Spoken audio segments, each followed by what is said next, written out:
ಸುಧೀರ್ ಮಕ್ಕಳು ನನ್ನನ್ನ ಮದುವೆಗೆ ಕರೆಯಲೇ ಇಲ್ಲ, ನೋವು ತೋಡಿಕೊಂಡ ಹಿರಿಯ ನಟ. ಸದ್ಯ ಕನ್ನಡ ಚಿತ್ರರಂಗದಲ್ಲಿ ಟ್ರೆಂಡಿಂಗ್ನಲ್ಲಿರುವ ಜೋಡಿ ಅಂದರೆ ನಿರ್ದೇಶಕ ತರುಣ್ ಸುಧೀರ್ ಹಾಗೂ ನಟಿ ಸೋನೆಲ್ ಮಂತೆರೋ. ಈ ತಾರಾ ಜೋಡಿ ಇತ್ತೀಚೆಗಷ್ಟೇ ಬೆಂಗಳೂರಿನ ಮೈಸೂರು ರೋಡಿನಲ್ಲಿರುವ ಪೂರ್ಣಿಮಾ ಪ್ಯಾಲೇಸ್ನಲ್ಲಿ ಅದ್ದೂರಿಯಾಗಿ ಮದುವೆಯಾಗಿದ್ದಾರೆ. ತರುಣ್ ಸುಧೀರ್ ಮದುವೆಗೆ ಕನ್ನಡ ಚಿತ್ರರಂಗದ ತಾರಾ ಬಳಗವೇ ಹರಿದು ಬಂದಿತ್ತು. ಆದರೆ ಹಿರಿಯ ನಟರೊಬ್ಬರು, ನಾನು ಈ ಹಿಂದೆ ಎಷ್ಟು ಸಹಾಯ ಮಾಡಿದರೂ ಸುಧೀರ್ ಮಕ್ಕಳು ನನ್ನನ್ನು ಮದುವೆಗೆ ಕರೆಯಲೇ ಇಲ್ಲ ಎಂದು ತೀವ್ರ ಬೇಸರವನ್ನು ವ್ಯಕ್ತಪಡಿಸಿದ್ದಾರೆ. ನಟ ಸುಧೀರ್ ಅವರ ಆಪ್ತ, ಹಿರಿಯ ನಟ, ಹಿರಿಯ ಹಾಸ್ಯ ಕಲಾವಿದ ಟೆನ್ನಿಸ್ ಕೃಷ್ಣ ಈ ಮಾತುಗಳನ್ನು ಆಡಿದ್ದು ಸದ್ಯ ಸಂದರ್ಶನವೊಂದರಲ್ಲಿ ತಮಗಾದ ನೋವನ್ನು ತೋಡಿಕೊಂಡಿದ್ದಾರೆ. ಅಲ್ಲದೆ ನಟ ಸುಧೀರ್ ಅವರ ಮಕ್ಕಳ ಮೇಲೆ ಬೇಸರ ವ್ಯಕ್ತಪಡಿಸಿದ್ದಾರೆ. ಒಂದು ಕಾಲದಲ್ಲಿ ನಾನು ಸಿನಿಮಾನು ಮಾಡ್ತಿದ್ದೆ, ಜೊತೆಗೆ ನಾಟಕ ಕಂಪನಿಗಳು ಉಳಿಯಬೇಕು ಎಂದು ಕಂಪನಿಗಳಿಗೆ ಕೆಲಸ ಮಾಡ್ತಿದ್ದೆ. ನಮ್ಮ ಸುಧೀರಣ್ಣ ಅವರ ಕಂಪನಿಗೂ ನಾನು ಬಹಳಷ್ಟು ದುಡಿದಿದ್ದೇನೆ.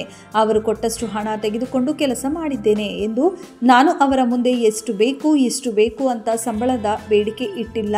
ಕೊಟ್ಟಷ್ಟು ಹಣ ತೆಗೆದುಕೊಂಡು ಕೆಲಸ ಮಾಡಿದ್ದೇನೆ.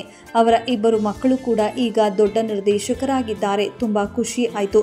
ಅವರ ತಾಯಿ ಸುಧೀರ್ ಅವರು ತೀರಿಕೊಂಡ ನಂತರ ನಾಟಕದ ಕಂಪನಿ ಬಂದ್ ಮಾಡಬಾರದು ಎಂದು ನಡೆಸುತ್ತಿದ್ರು. ಈ ವೇಳೆ ನಿಮಗೆ ಸಹಾಯ ಇದ್ದಾಗ ದಯವಿಟ್ಟು ಡೇಟ್ ಕೊಡಿ ಎಂದು ಕೇಳಿಕೊಂಡಿದ್ರು.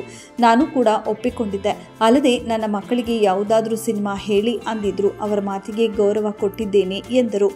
ಆದರೆ ಅದರ ಮುಂದಿನ ವಾರವೇ ನಾನು ಕಾರು ತೆಗೆದುಕೊಂಡು ಅವರ ಮನೆ ಹತ್ರ ಹೋಗಿ ಮುಹೂರ್ತಕ್ಕೆ ಕರೆದುಕೊಂಡು ಹೋಗಿ ನಿರ್ದೇಶಕರಿಗೆ, ನಿರ್ಮಾಪಕರಿಗೆ, ಮ್ಯಾನೇಜರ್ಗಳಿಗೆ ಎಲ್ಲರಿಗೂ ಪರಿಚಯ ಮಾಡಿಸಿ ಮ್ಯಾನೇಜರ್ ನಂಬರ್ ಕೊಡಿಸಿ ಬಂದಿದ್ದೀನಿ. ನಂದಕಿಶೋರ್ನಿಗೆ 2 ಸಿನಿಮಾದಲ್ಲಿ ಪಾತ್ರ ಮಾಡಿಸಿದ್ದೇನೆ. ದೊಡ್ಡವನಿಗೆ ಪುಟ್ಟ ಎಂದು ಕರೆಯುತ್ತೇನೆ, ಚಿಕ್ಕವನಿಗೆ ಚಿನ್ನು ಎನ್ನುತ್ತೇನೆ. ಈಗ ಇಬ್ಬರು ದೊಡ್ಡ ಡೈರೆಕ್ಟರ್ ಆಗಿದ್ದಾರೆ. ತುಂಬ ಖುಷಿಯಾಗುತ್ತೆ. ಆದರೆ ಅವರು ತರುಣ್ ಮದುವೆಗೆ ನನ್ನನ್ನು ಕರೆಯಲೇ ಇಲ್ಲ. ಯಾಕೆ ಅವರು ನನ್ನನ್ನು ಮದುವೆಗೆ ಯಾಕೆ ಕರೆದಿಲ್ಲ ಎನ್ನುವುದು ನನ್ನ ಪ್ರಶ್ನೆ. ಎಲ್ಲ ನನ್ನ ಕೇಳಿದ್ರು, ಯಾಕೆ ಮದುವೆಗೆ ಬರಲಿಲ್ಲ ಅಂತ. ನನ್ನನ್ನು ಕರೀಲೇ ಇಲ್ಲ ಅಂತ ಉತ್ತರ ಕೊಟ್ಟೆ. ನೀವು ಕೆಲಸ ಕೊಡದಿದ್ರೂ ಬೇಸರ ಇಲ್ಲ, ಒಂದು ಫೋನ್ ಮಾಡಿದ್ರೂ ಸಾಕಿತ್ತು.